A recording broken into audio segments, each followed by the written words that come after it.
Behringer Super X, designed by Behringer, Germany. Ang kisa ng Behringer, pero gawa na ng Nachi. Na-review na natin yung isang crossover natin na art. Bali ito, kasama ito sa binili natin ng mga unit. Pero, na ito. Bali, ano ba tawag ito? Bonus or palibre sa atin. Okay, palibre na lang ito. Bali, Behringer ito na crossover. Yan o. Super X Pro. High precision stereo, 2-way, 3-way, mono, 4-way crossover with limiters. Meron na siyang limiter. Okay? Ayan siya. Inulit natin guys sa second hand ito. Ito, kasama ito sa palibre. Kasama ito sa binili pala natin. Bali, palibre siya. Brand name nito ay Behringer. Ayan, Behringer yan ha. Okay? I-review natin. Para kahit pa paano nakikita nyo yung kung ano yung meron dito sa may loob. Okay, ito, front panel niya. Marami siyang pitan. 1, 2, 3, 4, 5, 6, 7. 1, 2, 3, 4, 5, 6, 7. Parang 8 dito sa kabila. 1, 2, 3, 4, 5, 6, 7, 8. 1, 2, 3, 4, 5, 6, 7.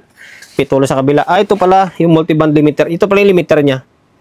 Okay, sa dulo pala yung limiter.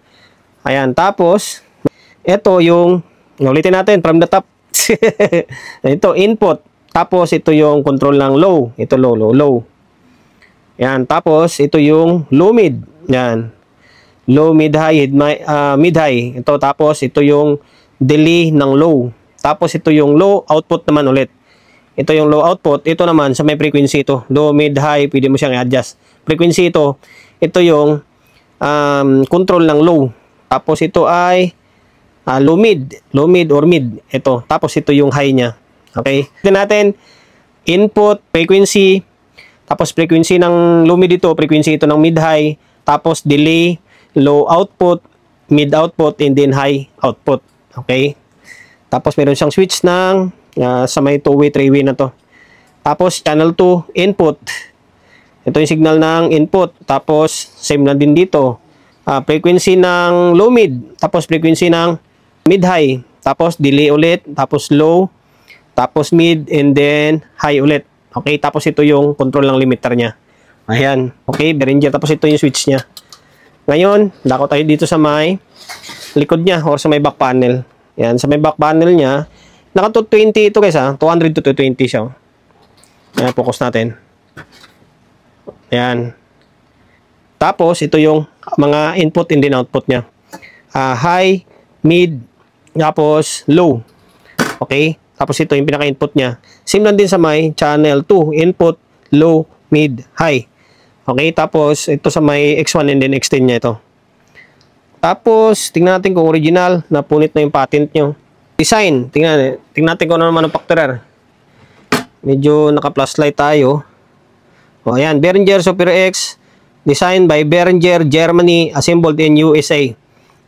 Ayan. May kanya na. May napunit lang oh. Gawa ng, kumbaga parang kisa ng Behringer, pero gawa na ng Nachi. Yan naman talaga halos lahat ngayon eh. Okay, tapos, dako tayo sa may laman loob niya. Tanan! Yun lang. Ito lang yung, marami naman nagsabi sa akin na yung laman talaga nito is SMD na. SMD na siya. Okay, ayan o. Wala siyang laman dito dahil nandun na lahat. Nandun na lahat.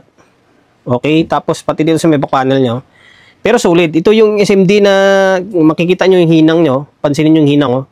Hindi siya katulad sa mga SMD ngayon na mga, alam mo yung natching, purong natchi talaga, di ba? Iba to. Yan, kumikinang-kinang siya. Oh. Yan. Masasabi mo pa rin naman na urig ito. Kaso nga lang, siyempre, pag natchi, yung iba, ayaw na nilang maniwala kapag natchi, hindi na urig yun eh. Urig ito. Urig naman ito ng Behringer. Kaso lang, gawa na ng China. Okay? Transformer nyo, nakaturoid, pero sinlaki lang ng relo. Okay, gamitin natin to pang maaari siguro pang mid-high ko ito. Tapos yung art natin, yun yung magiging pang base natin. Pero pipilitin ko na makabili ng rain. Okay? Ayan, ito yung sa may back panel niya na board. O yan, hanggang dito na lang. SMD lang yung laman niya.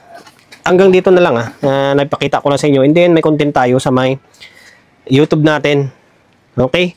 Inulit natin, Behringer na Super X Pro na crossover with limiter.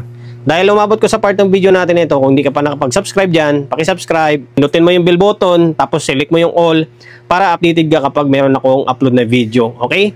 Nag-upload ako ng video isang beses, dalawang beses kada araw. Maraming salamat. Peace and din salute sa inyo.